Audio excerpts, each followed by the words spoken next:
तुम्हारे लिए किताबें लाया हूँ। थैंक यू भैया। थैंक यू भैया। थैंक यू भैया।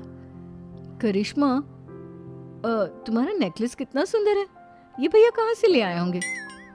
मैंने भैया को 3 दिन पहले फोन पर ये डिजाइन दिखाया था और आज भैया ये ले आए। सविता तो अपनी ननदों के गिफ्ट्स देखकर जल गई और करिश्मा का नेकलेस तो उसे भी बहुत पसंद आया था। अपनी बहनों के लिए कितना अच्छा नेकलेस लेकर आए हैं।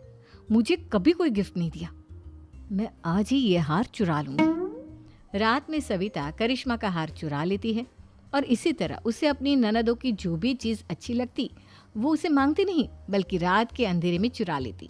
इसी तरह दिन बीतते गए और सविता ने मयंक के दिल में भी उसकी बहनों के लिए नफरत पैदा कर दी। एक दिन मयंक ने करिश्मा और रेशमा के लिए रिश्ता देखा और ये बात उसने घर में सबको बताई। माँ, करिश्मा और रेशमा के लिए बहुत अच्छा रिश्ता आया है। वो लोग कल इन्हें देखने आ रहे हैं। आप और सविता मिलकर सारी तैयारी कर लेना। ये सुनकर करिश्मा और रेशमा खुश हो जाती हैं, लेकिन सविता सोचती है अगर इन दोनों बहनों की शादी हो गई तो घर और बाहर का काम कौन करेगा?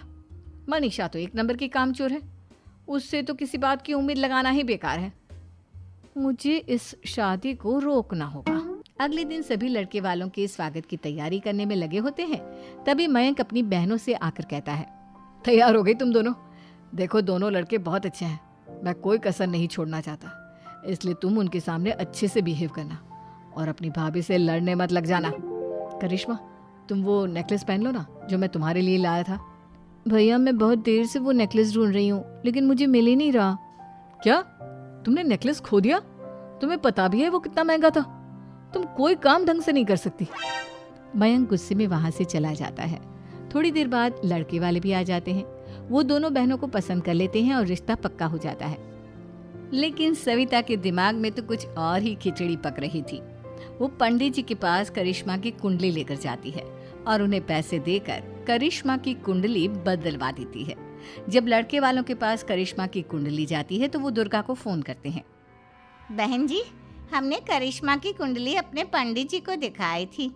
आपकी बेटी की कुंडली नहीं बल्कि दोषों का पिटारा है। देखिए, मैं और मेरे पति इन सब बातों में बहुत विश्वास करते हैं, इसलिए हम आपकी बेटी से अपने बेटे की शादी नहीं करा सकते। इस तरह करिश्मा का रिश्ता टूट जाता है और सभी घर वालों को बहुत दुख होता है। अब कविता सोचती है, चलो करिश्मा का तो रिश्ता टूट गया, अब रेशमा का भी रिश्ता तोड़ना है। क्या करूं क्या करूं? अब सविता आवाज बदलकर किसी अननोन नंबर से रेशमा के होने वाले ससुराल में फोन करती है। हेलो, मैं कौन हूँ कौन नहीं ये आपके लिए जानना जरूरी नहीं। बस इतना सुन लो कि रेशमा का 2 साल से किसी के साथ अफेयर चल रहा है। बस रेशमा का रिश्ता तोड़वाने के लिए सविता का इतना कहना काफी था। अब रेशमा का भी रिश्ता टूट गया। मयंक और दुर्गा देवी ने रेशमा को खूब खरी खोटी सुनाई और उससे बार बार उस लड़के के बारे में पूछने लगी। आप दोनों मुझे क्यों परेशान कर रहे हो? अरे कोई लड़का होगा मेरी लाइफ में तो मैं बताऊंगी ना। जब कोई है ही नहीं तो कहाँ से लाऊं मैं कोई लड़का? तो तेरे होने वाले ससुराल वालों को फोन किसने किया था? माँ, मैं नहीं जानती किसने फोन किया था, मैं सच कह रही हूँ। मैं तो पहले ही कह रही थी इसकी लगाम खींच कर रखो, लेकिन मेरी सुनता ही कौन है। आप चुप रहिए भाभी, ये सब आपका ही किया धरा है। अब तीनों बहनों को विश्वास हो जाता है कि ये सब उनकी भाभी ही कर रही है। तीनों बहनें अपनी भाभी को सबक सिखाने के लिए एक वकील कर लेती है और घर में हिस्सा मांगना। देखो भैया, माँ बाप की जायदाद में जितना बेटों का हक होता है उतना ही बेटियों का, इसलिए इस घर के 4 हिस्से होंगे और हमें अपना हिस्सा चाहिए। मैंने तुम्हारे लिए क्या क्या नहीं किया और तुम इस घर में हिस्सा मांग रही हो? भैया, आप और माँ हम बहनों की कोई बात नहीं सुनते हो और भाभी हमारी शादी नहीं होने देगी क्योंकि उन्हें लगता है कि आप हमारी शादी में ज्यादा पैसा लगाओगे और उन्हें हम जैसी फ्री की नौकरानी कहाँ मिलेगी। तो हम भाभी के साथ तो रह नहीं सकते, हम बहनों को अपना हिस्सा चाहिए। अरे तुम्हें शर्म आनी चाहिए अपने भाभी पर ऐसा इल्जाम लगाते हुए।